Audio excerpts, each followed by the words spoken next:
퍼스트잇 질문에 그 개인이 조직에서 혼자 퍼실리테이션을 시작할 수 있을까라는 질문을 주셨거든요. 네.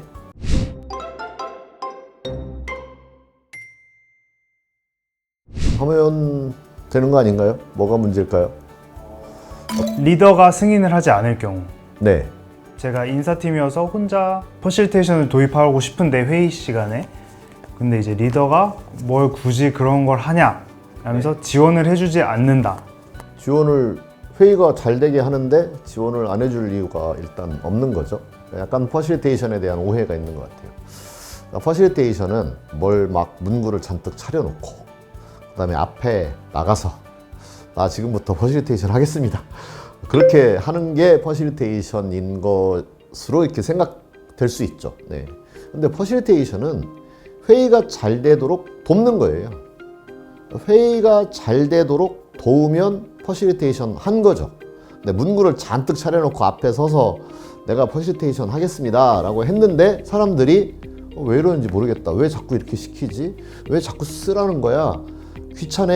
또는 무슨 도움이 되는지 모르겠어 하면 퍼실리테이션 한 게 아니라 회의를 방해한 거죠. 그러니까 회의를 도와주면 되거든요. 그래서 앞에 나서지 않아도 된다.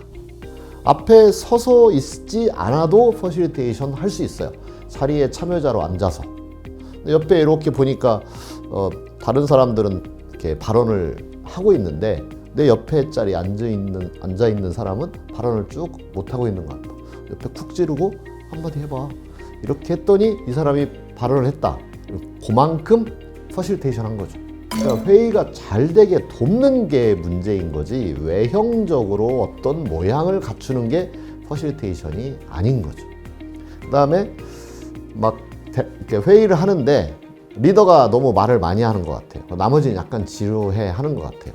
근데 이렇게 눈치를 살피다가 지금 하는 내용을 내가 칠판에 좀 메모를 해놓으면 여기 참여하는 사람들이 그 내용을 잘 이해할 수 있어서 도움이 될 것 같다 싶어서 아무 말 안 한 채 조용히 일어나서 화이트보드에다가 이렇게 이야기하는 걸 메모를 해서 잘 알아듣기 좋게 정리를 해놓았다. 그랬더니 이렇게 보니까 적어놓은 거 보니까 이해가 잘 되네 했으면 사람들을 도왔을 거잖아요. 그러면 그게 퍼실리테이션 한 거죠. 지난번에 뭐 적어주니까 잘 되던데 그게 이름이 퍼실리테이션인지 뭔지 몰라요. 지난번에 적어주던 것 이렇게 사람들은 기억을 하겠죠.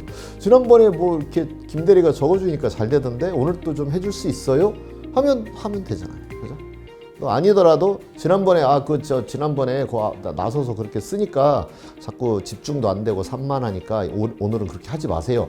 그러면 지난번에 했던 게 산만해지도록 방해했던 거잖아요. 그럼 퍼실리테이션 한 게 아니죠. 똑같은 행위를 했더라도. 그래서 어떤 경우에는 이렇게 할 수 있어요.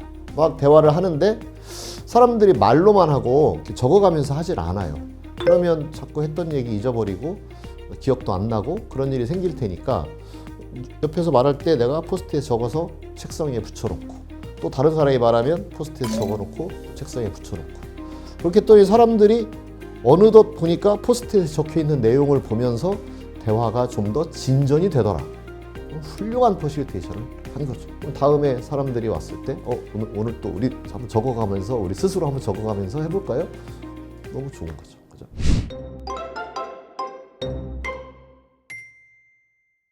그런 조직 분위기에 따라서 또 다를 것 같기는 한데 네. 만약에 뭐 아까처럼 뭐 회의의 내용을 적어보거나 이제 조금씩 하고 있었는데 주변 분위기가 막 왜 유난이야? 네.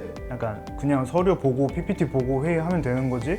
왜 이렇게 유난 떨어? 네. 이러고 아무도 지지를 만약에 해주지 않는 상황이라면 그럴 때는 어떻게 할까요? 첫 시작은 어렵잖아요. 네. 그러니까 도움 된다는 걸 입증받고 싶어 하는 거잖아요, 사람들은. 그렇게 하는 게 유난 떨 뿐 도움은 안 된다. 이 말이 생략되어 있는 거예요. 저렇게 유난 떠니까 좋아지는데? 그러면 사람들은 원하겠죠. 그러니까 회의가 잘 되느냐, 안 되느냐가 중요하다. 그런 겁니다. 근데 많은 사람들이 회의를 하기 싫어하잖아요. 왜? 효과가 없으니까. 근데 효과 있게 해줬으면 당연히 좋아하겠죠.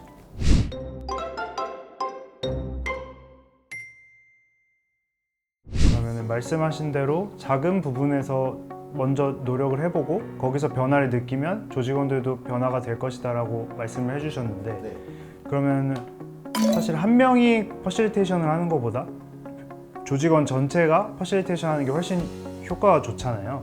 한 사람만 잘하면 됩니다. 근데 그 사람이 없을 때는 회의가 안 될 수 있으니까 또 다른 사람들 할 줄 알면 좋은 거죠.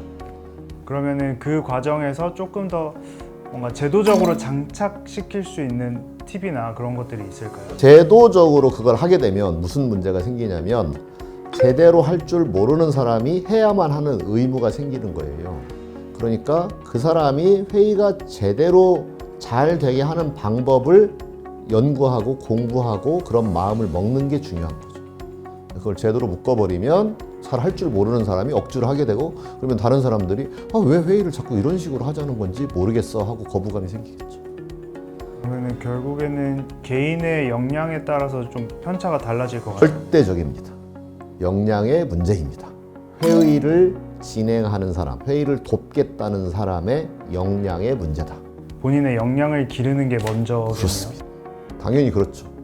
네, 리더들이 회의를 진행할 때 제대로 잘 못하잖아요. 그때 리더한테 뭐라고 하잖아요. 그게 무슨 얘기냐? 뭐가 잘해야 돼? 이 얘기죠. 회의를 진행하는 사람에게 거의 전적으로 달렸습니다. 그러면 결국에 어떤 회사에서 퍼실리테이션을 시작해보고 싶다라고 생각이 들었으면 본인의 역량을 길러야 하고 네. 본인이 다 이겨내야 하는 걸까요? 그런 상황들 그렇죠. 시선과 눈초리와 그렇죠. 잘해보고 싶은 사람이 잘해야죠. 네.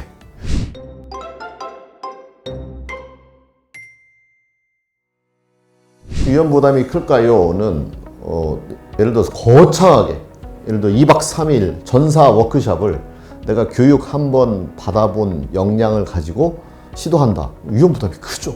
근데 통상의 회의가 있어요. 통상의 회의인데 마음에 들진 않아요. 그럼 마음에 들지 않는 부분을 내가 배웠으니까 이 부분을 좀 내가 도와주면 회의가 조금이라도 나아질 것 같다. 그럼 그 부분을 내가 잘 준비해서 그 부분을 싹 개입을 해요. 그게 뭐 대단한 게 아니라는 거예요. 우리 각자 이번 사안에 대하여 우리가 다루고 있는 어떤 이슈가 있을 거잖아요. 각자 생각을 A4지에다가 한번 적어봅시다. 하고 이제 적어놓고 책상 위에 올려놓고 이제 돌아가면서 얘기합시다. 또 회의가 평소보다 좋아졌어요. 잘한 거잖아요. 살짝 도입을 하면 위험 부담이 적죠. 그거 좀 뭐 A4지에다가 쓰라고 했다고 또 꼭 포스트잇에다 쓰라고 할 필요도 없거든요. A4지에다가 좀 써보라고 했다고 해서 사람들이 막 왜 그거 시켰냐고 뭐라고 하거나 그러지 않을 거잖아요. 그러니까 내가 너무 역량이 없는데 예를 들어서 초보 의사인데 막 대형 수술을 처음부터 하지 않잖아요. 그렇죠.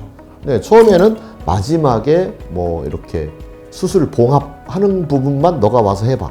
아니면 봉합 수술을 의사가 다 하고 마지막 묶는 거, 요 부분 네가 해봐. 처음에 할 때는 그렇게 하도록 하지 않겠어요? 그러면 그 묶는 부분만 딱 했어요.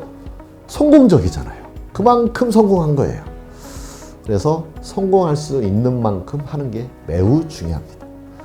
그 다음엔 좀 더 많이, 그 다음에는 좀 더 많이 이렇게 역량을 키워가면서 경험을 쌓아가면서 할 수 있겠죠.